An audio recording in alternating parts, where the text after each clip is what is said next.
औज़ुबिल्लाहिमिनश्शैतानिर्रजीम बिस्मिल्लाहिर्रहमानिर्रहीम रब्बि इश्रह ली सदरी व यस्सिर ली अमरी वहलुल उक़दतम मिन लिसानी यफ़क़हू क़ौली। मुअज़्ज़िज़ सामीन, कुरान दुनिया बेहतरीन बनाने के तरीके सिखाता है और आखिरत तो बेहतरीन ज़िंदगी गुजारने का इनाम मिलेगी या उस बुरी ज़िंदगी गुजारने की सज़ा मिलेगी। मैं हूँ काज़ी जावेद, आप देख रहे हैं मेरा यूट्यूब चैनल दीन व दुनिया। मैं एक मोटिवेशनल स्पीकर हूँ, कोई आलिम दीन नहीं हूँ। जिसे दीन से मोटिवेशन मिली, मैंने सोचा आप लोगों तक भी पहुँचा दूँ। अगर बात अच्छी लगे तो इसे शेयर कीजिए, मेरा चैनल सब्सक्राइब कीजिए और अगर बुरी लगे तो कमेंट्स में मेरी रहनुमाई फरमाइए ताकि मेरे और मेरे व्यूअर्स की रहनुमाई हो सके। आज हम जो मौजू डिस्कस कर रहे हैं पिछले 2-3 प्रोग्राम से, वो है अल्लाह से अपने बंदे की मोहब्बत। तो अल्लाह अपने बंदे से कितनी मोहब्बत करते हैं, यानी ये पिछले प्रोग्राम्स में मैं आपको बता रहा था कि अल्लाह की ज़ात ने इंसान को बनाया और जन्नत में भेज दिया बग़ैर कुछ किए, सबसे सजदा करा दिया, गलती हो गई माफ़ कर दिया। अच्छा, अब अल्लाह की ज़ात ने क्या मुकाबला कराया था ना शैतान से, दुनिया में भी मुकाबला, इन्नहु लकुम अदुव्वुन, दुनिया में भी मुकाबला है, दुनिया में भी आपको उससे मुकाबला करना है और वो आपको उस रास्ते से जो जन्नत की तरफ जाता है उससे भटकाएगा और आपने उस रास्ते को पकड़ना है।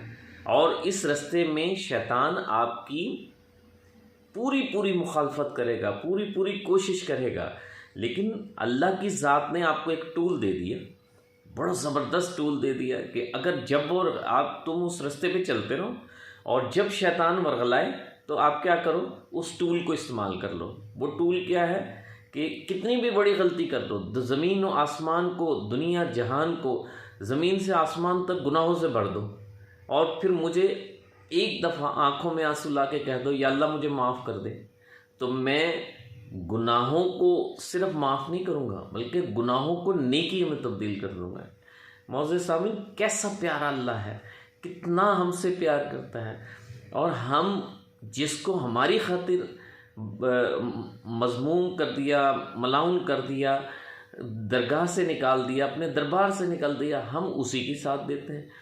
तो फिर अल्लाह को तो गुस्सा आएगा ना कि मैंने इनको नेमतें दी, नेमतें दे के फिर मैंने, चले गलती हो गई तो मैंने इन्हें टूल बता दिया, उस गलती से, उस टूल के ज़रिए वो अपनी राह रास्त पे आ सकते हैं, अपने सीधे रास्ते पे चल सकते हैं, अपने घर के रास्ते, यानी जो जन्नत, हमारा घर का रास्ता जन्नत है, जन्नत की तरफ चल सकते हैं और उस रास्ते से बच सकते हैं जो उसका घर है।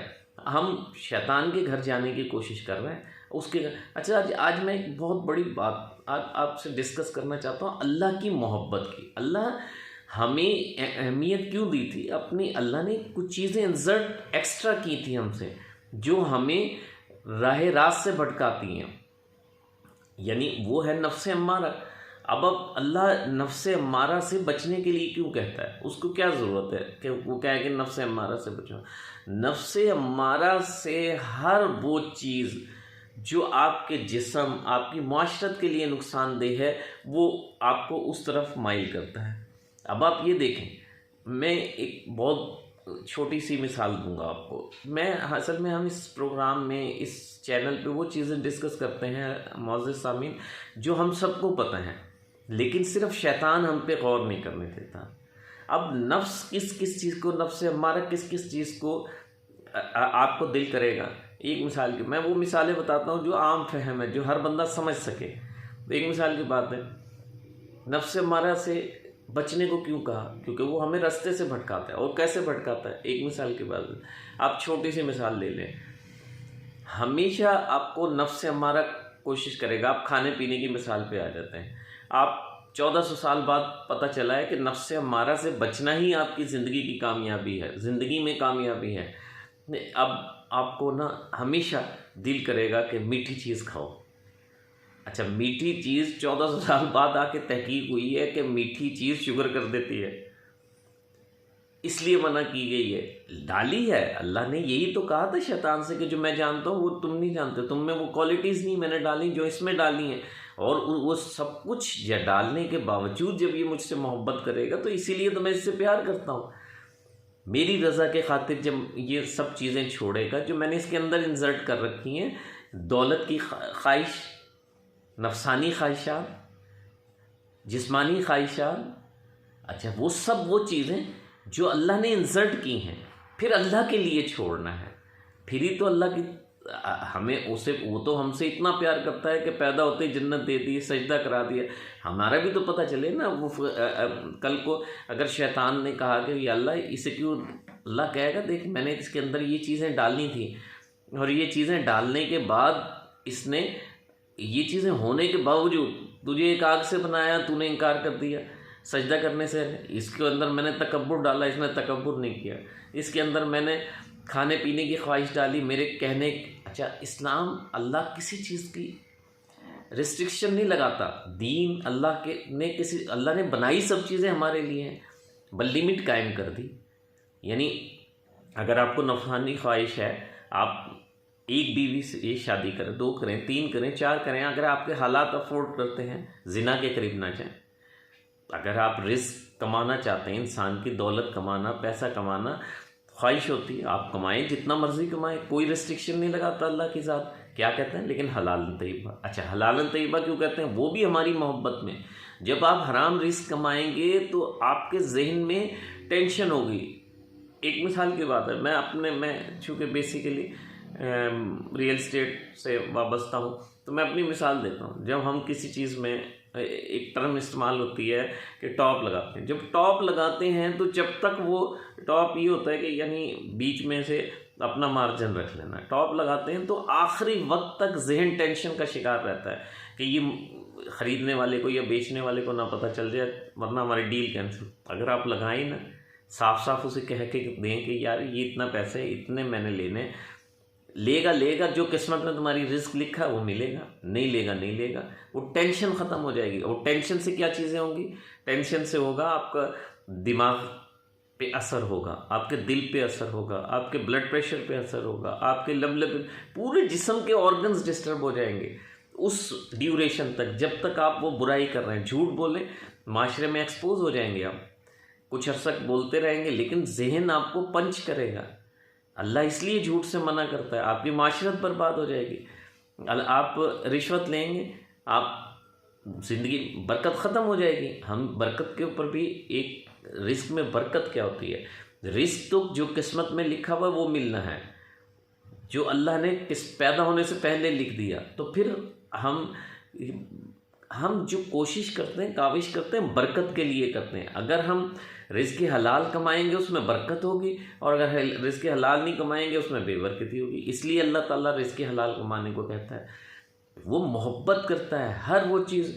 वो आजकल बड़ा रिवाज है, नबी करीम सल्लल्लाहु अलैहि वसल्लम ने कभी खाने में गोश्त के साथ सब्ज़ी के बगैर मिक्स करके नहीं खाया।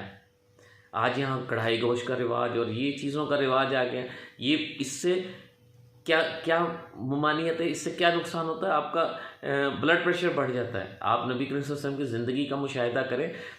अच्छा, पता चला 1400 साल बाद के गोश्त की गर्मी जो होती है, हिद्दत जो है, तो सब्ज़ी मार देती है। इसलिए गोश्त में सब्ज़ी डाल के हमारा दिल करता है कढ़ाई गोश्त खाने को। और अल्लाह उस मकसद है, हर वो चीज़ जो आपके लिए नुकसान है, वो इतना प्यार करता है बंदे से। जैसे माँ है ना, 70 माँ आप कोई बुराई कर रहे हो, उसका उसमें फ़ायदा हो या नुकसान हो, इससे उसको मकसद नहीं है। आपका फ़ायदा या नुकसान हो तो वो उस पर खड़ी हो जाती है, बिल्कुल आपसे जंग करती है। जहाँ तक उसकी ताकत हो, तो बिसात हो, जितनी बात आप अपनी माँ की मान रहे हो, अब वो 70 अल्लाह की बिसात। अल्लाह तो मालिक है 1 मिनट में, लेकिन वो खुली छुट्टी देता है। ताकि वो एक मिसाल मैंने पढ़ी थी, if you love someone let him free to go, if that will your come back to you, if not was not your. यानी अगर आप किसी से मोहब्बत करते हैं तो उसे आज़ाद छोड़ दें। अगर वो आपका होगा तो वो आपके पास आएगा, और अगर आपके पास ना आया तो समझो वो आपका नहीं है।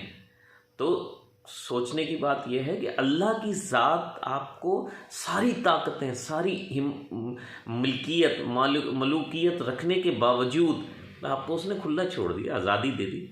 कि जाए जो मेरे बंदे होंगे मेरे पास आ जाएंगे, जो शैतान के पैरवी करेंगे अपने दुश्मन की, जिसकी दुश्मनी इसकी अपनी वजह से हुई, उससे अगर दोस्ती करेंगे तो मैं दोनों को जहन्नुम में डाल दूंगा। अगर उससे मुखालफत करेंगे, मेरे से दोस्ती करेंगे, तो मैं जन्नत के बागात दूंगा, उसमें मेवे हैं, खजूर हैं, इतना अल्लाह वो आयतें आएंगी। तो हम इंशाअल्लाह ताला ये वो मौजूद डिस्कस कर रहे हैं, आपको मैं घेर रहा हूँ। असल में एक दफ़ा आप आ जाएं इस चैनल की तरफ, तो फिर हम कुरान पाक की तरफ जाएंगे। तो आपको कुरान पाक आपने कभी ऐसे नहीं पढ़ा होगा, इतना मज़ा आएगा आपको कुरान पाक पढ़ने में इंशाअल्लाह ताला। कुरान तो सवाब की किताब तो एडिशनल है, वो तो एक बहुत बड़ी, उसमें माजी, हाल, मुस्तकबिल तीनों को डिस्कस किया गया और अल्लाह ताला ने मिसालें दे के बताया है कि जी इससे ये फ़ायदा है, जिन्होंने ये किया उन्हें ये मिला, जिन्होंने ये नहीं किया उन्हें ये मिला, और जो आप करोगे तो उन्हें ये मिलेगा। 1400 साल बाद पता चला है कि जिना आपको एड्स कर देता है, हेपाटाइटिस क्या नाम है, ये कोरोना कर देता है भाई। 14 इसलिए लिमिट लगा दी कि आप 1 2 3 4 शादी कर लो, जितना मर्ज़ी खाओ, लेकिन हलाल तैयबा खाओ। हजूर की ज़िंदगी का मुशाहिदा करो, आपने पेट खाली रख के खाना खाया, इसलिए अल्लाह फरमाता है पता चला डाइजेस्टिव सिस्टम काम ही, जब तक पेट फुल भर दोगे तो आपका डाइजेस्टिव सिस्टम काम नहीं करेगा, आपका नुकसान होगा। अल्लाह की ज़ात इतनी प्यार करती है कि वो तो चाहती ही नहीं कि बंदे के माथे पे पसीना भी आए। और मैं इसे रिस्क के खातिर हम पागल हुए फिर रहे हैं। जिसका उसने वादा कर दिया उस पर यकीन करें, उसने वादा कर दिया वो आपका देना है, और जिस काम के लिए भेजा गया उसको वो काम कर ही नहीं रहे। वो काम ये है कि आपने दर्द दिल के वास्ते पैदा किया इंसान को, वरना इताअत के लिए कुछ कम न थे कर रोके। फरिश्ते जो सजदे में, जो क़याम में, जो रुकू में। हज़रत अवैस करनी रज़ी अल्लाह तआला अन्हु के पास था, तुमरे फ़ारूक आना मदीनतुल अली बाबुल, मेरे बाद कोई नबी होता तो उमर होते। उनको भेज रहे हैं हज़रत अवैस करनी के पास कि जाओ और उनसे कहना मेरी उम्मत के हक़ में दुआ करो, अपनी कमीज़ जुब्बा मुबारक दिया। यानी मुआशरत सिखाने के लिए अल्लाह की रज़ा ये है कि उसके बंदों से प्यार करो। तो मिलते हैं एक और प्रोग्राम के साथ इंशाअल्लाह। हम अब अपने असल की तरफ आते जा रहे हैं। कुछ अरसे में जब चंद एक चीज़ें जो ऐसी हैं जिनको मैं चाहता हूँ कि आपको पता चल जाए, अल्लाह का तारुफ हो जाए। उसके बाद अल्लाह सबसे बड़ा एहसान जो अपना जताता है, अपना रबूबियत बताता है, वो कहता है अर्रहमान। सबसे बड़ी बात तो ये है कि मैं रहमान हूँ। और फिर दूसरी जो सबसे बड़ी चीज़ बताता है अपनी मोहब्बत की, वो कहता है अल्लमल कुरान, कि सबसे पहले मैंने सबसे बड़ी तुम्हारे पे मोहब्बत ये है कि मैं रहमान हूँ। दूसरी क्या, अल्लमल कुरान, तुम्हें कुरान सिखाया। हम कुरान सीखते नहीं, हम उसे चूम के और जुज़दान में ऊपर रखने, या फौत हो जाए तो उस वक्त पढ़ने के लिए रखा हुआ है। भाई उसको पढ़ने के लिए है। कुरान की तरफ आएँ, सारे मसाइल का हल है कुरान। अहदीस की तरफ आएँ, सारे मसले हल हो जाएंगे। मिलते हैं एक और प्रोग्राम के साथ। आप चैनल के साथ जुड़े रहिए। इंशाअल्लाह ताला हम जिस तरीके से कुरान पाक पढ़ेंगे, आपको ये पढ़ाई नहीं लगेगी, ये ऐसा लगेगा कि जैसे एक नावल पढ़ रहे हैं, जैसे एक दुनियावी, जैसे आप ड्रामा देखते हैं, किताब पढ़ते हैं, इससे ज़्यादा अट्रैक्टिव दुनिया में नहीं है। जब आप पढ़ेंगे मेरे साथ, जब हम इसको डिस्कस करेंगे, तो आपको अंदाज़ा होगा, आपको सब चीज़ें भूल जाएंगी इंशाअल्लाह। मिलते हैं एक और प्रोग्राम के साथ। अस्सलाम वालेकुम।